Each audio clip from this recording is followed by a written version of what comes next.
Olá pessoal, tudo bem? Bem-vindos à continuação das nossas aulas sobre tipos de estudos epidemiológicos. E no vídeo de hoje, então, nós vamos começar a conversar sobre os estudos de corte. Essa aula, então, será dividida em 3 vídeos. No primeiro deles, nós vamos conversar sobre as principais características de um estudo de corte, ou seja, o que define esse delineamento.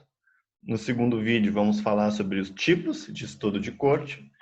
E no terceiro vídeo, então, sobre as vantagens e limitações deste delineamento. Vamos partir, então, para as principais características que definem os estudos de corte.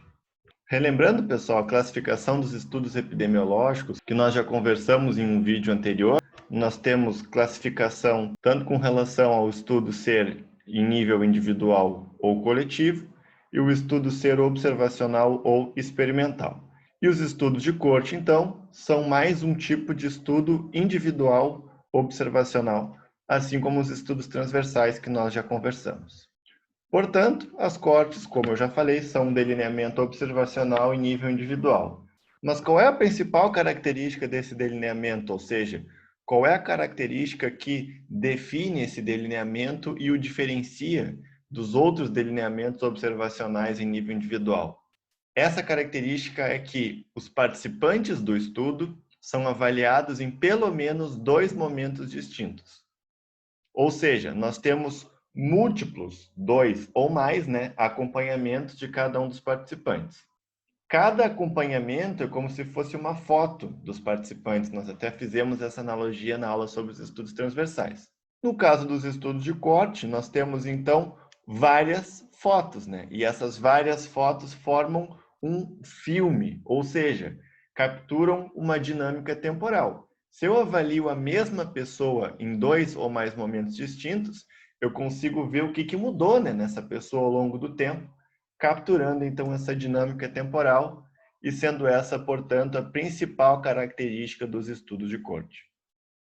E, portanto, esse delineamento ele é muito útil para identificar fatores associados à ocorrência de doenças sem ambiguidade temporal, que é uma limitação importante dos estudos transversais. Como que a gente atinge isso? Porque a gente mede o fator de risco, ou o possível fator associado em um momento, e o desfecho, a doença ou a condição de interesse, em um momento posterior. Além disso, nós excluímos do estudo indivíduos que já tenham o desfecho, ou seja, já tenham a doença ou a condição, quando o estudo é iniciado. E, portanto, nós conseguimos medir a ocorrência de casos novos do desfecho, ou seja, casos que não estavam presentes no início do estudo e, portanto, nós não temos causalidade reversa, porque nós temos certeza que todos os casos que venham a acontecer com certeza são posteriores ao nosso fator de risco. Aqui, então, nós temos um esquema geral ilustrando a estrutura de um estudo de corte, que pode ser dividido em 3 etapas principais: linha de base, acompanhamento e final do estudo. Na linha de base, pessoal, nós temos como ponto de partida uma população-alvo que nós temos interesse em estudar, e a partir, então, do processo de amostragem, nós vamos selecionar os participantes do nosso estudo. Nesse momento aqui de linha de base, que é o início do estudo, nós podemos ter alguns indivíduos já com a doença ou a condição, já com o desfecho, e outros indivíduos sem o desfecho. Num estudo de corte, então, nós vamos excluir esses casos pré-existentes ou prevalentes. Nesse contexto, as expressões pré-existente e prevalente significam a mesma coisa. Então, vamos excluir esses casos pré-existentes do desfecho, de forma que nós vamos focar apenas em indivíduos sem o desfecho na linha de base. Por que isso? Porque nós queremos ter certeza que quaisquer casos do desfecho que venham a ser observados ao final do estudo sejam novos, ou seja, tenham acontecido durante o acompanhamento. Dentre os indivíduos, então, sem o desfecho na linha de base, nós vamos ter alguns que têm o fator de risco, que são tabagistas, que são sedentários, enfim, dependendo do fator de risco, e outros que não têm o fator de risco. Definido, então, esses 2 grupos, pessoal, nós vamos acompanhar os participantes do estudo ao longo do tempo. E durante esse acompanhamento, durante esse período de tempo, alguns indivíduos vão desenvolver o desfecho e outros não. De forma que ao final do estudo, ou seja, ao final do acompanhamento, nós vamos ter 4 tipos, digamos, de indivíduos. Indivíduos com o fator de risco sem e com o desfecho, e indivíduos sem fator de risco, sem e com o desfecho. Falando um pouco mais sobre as principais etapas de um estudo de corte, a primeira delas seria o recrutamento, que é o processo de seleção dos indivíduos que farão parte da amostra.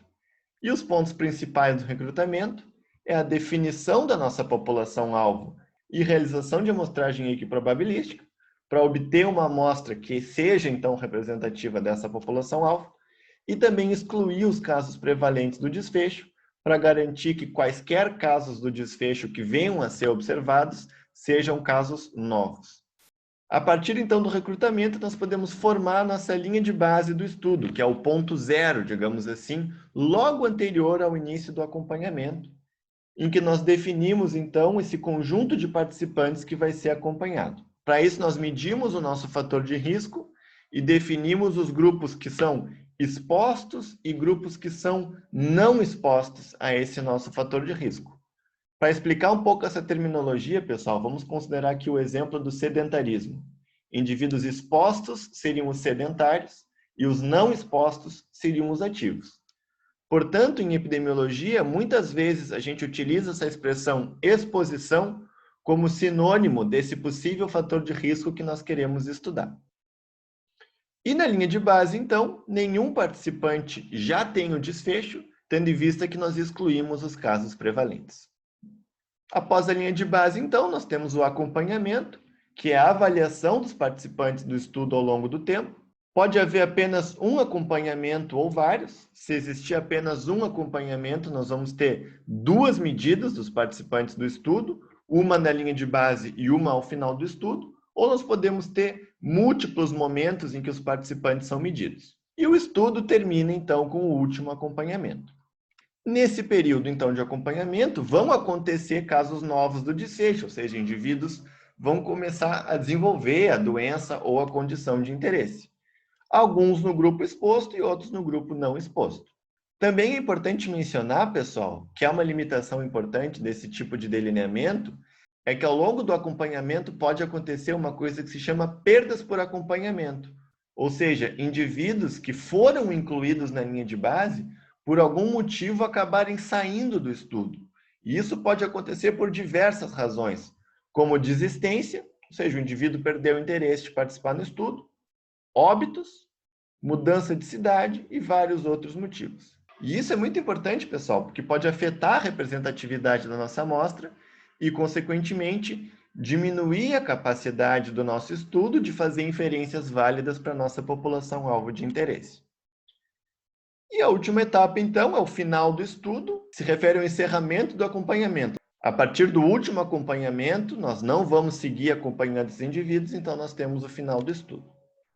Nesse momento, então, nós temos a definição final do número de casos novos em cada grupo do fator de risco, ou seja, o número de casos novos no grupo exposto e no grupo não exposto, permitindo a comparação da ocorrência de casos novos em cada um desses grupos.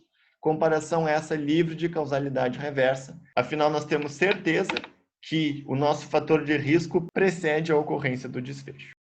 Para tentar deixar um pouco mais claro, pessoal, esse delineamento, vamos discutir aqui um exemplo. E assim como na aula dos estudos transversais, é evidente que esse nosso passo a passo aqui é uma versão muito simplificada do que os passos que seriam necessários na realidade, sendo meu objetivo aqui apenas explicar isso de forma simplificada para que vocês tenham um entendimento conceitual do que é um estudo de corte.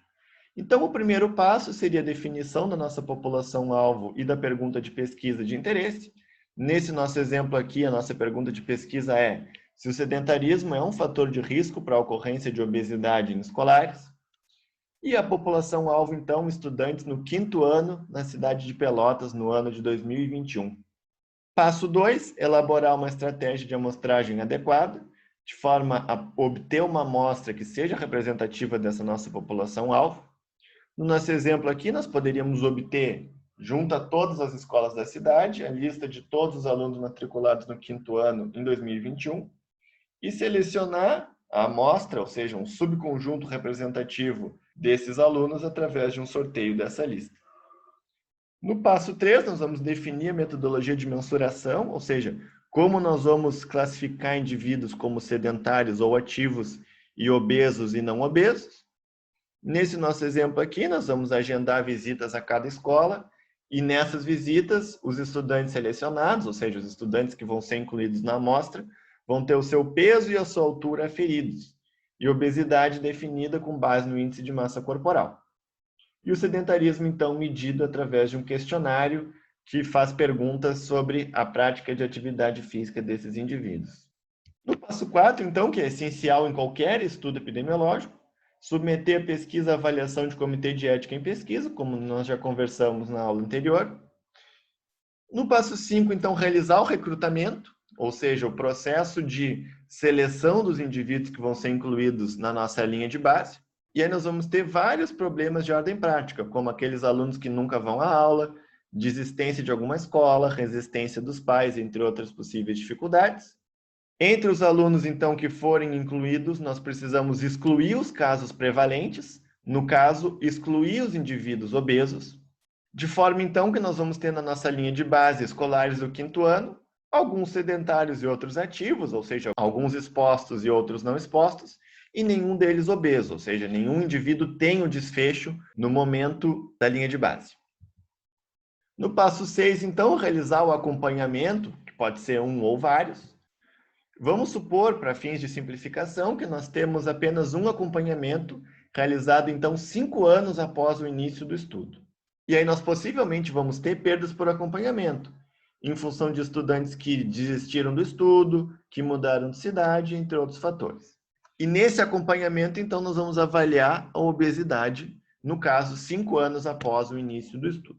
No passo 7, então, nós vamos analisar os dados. O objetivo desse estudo é avaliar se o sedentarismo é um fator de risco para a obesidade.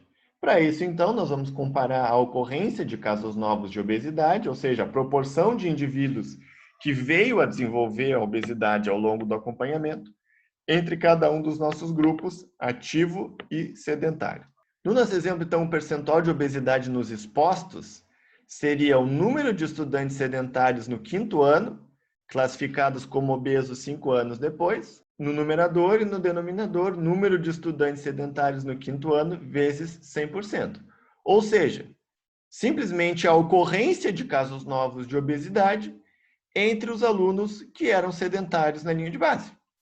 Já a ocorrência de casos novos do desfecho nos não expostos seria o número de estudantes ativos no 5º ano, classificados como obesos 5 anos depois, isso dividido pelo número de estudantes ativos no 5º ano. Ou seja, simplesmente a ocorrência de casos novos de obesidade entre os indivíduos ativos na linha de base.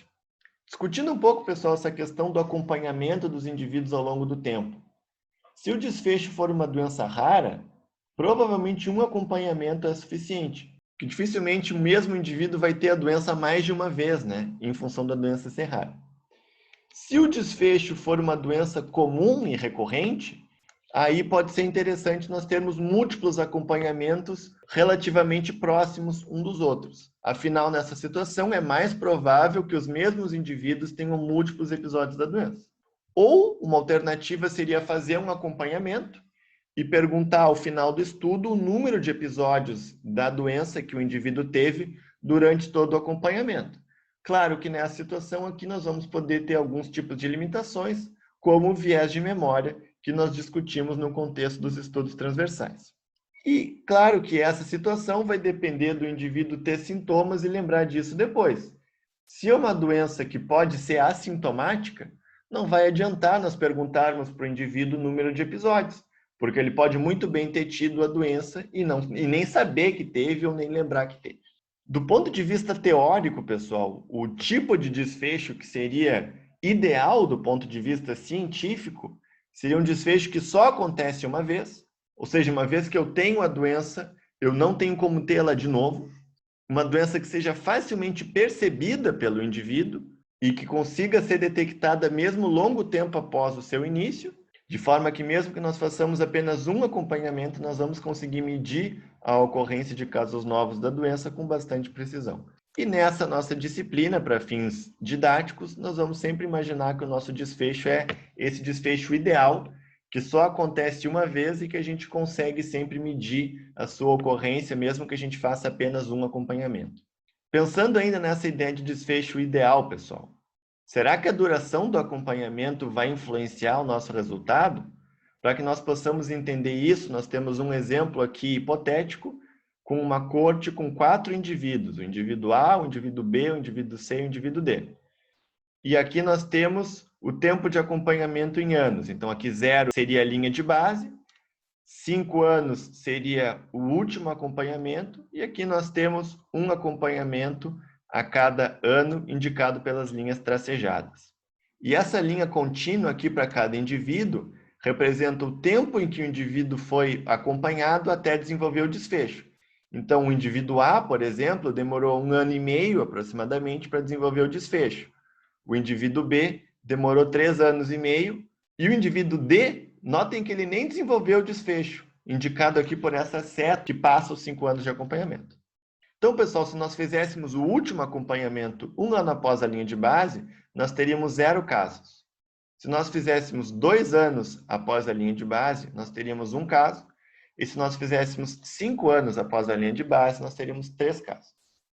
O que esse exemplo está ilustrando, pessoal?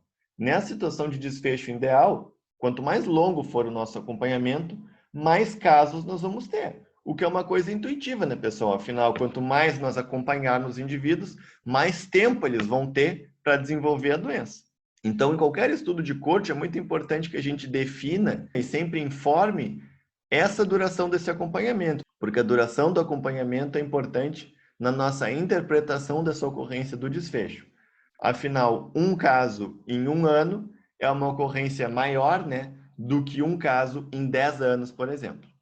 Certo, gente? Espero que tenha ficado claro. O vídeo de hoje fica por aqui e nos vemos então no próximo vídeo para continuarmos a nossa conversa sobre os estudos de corte.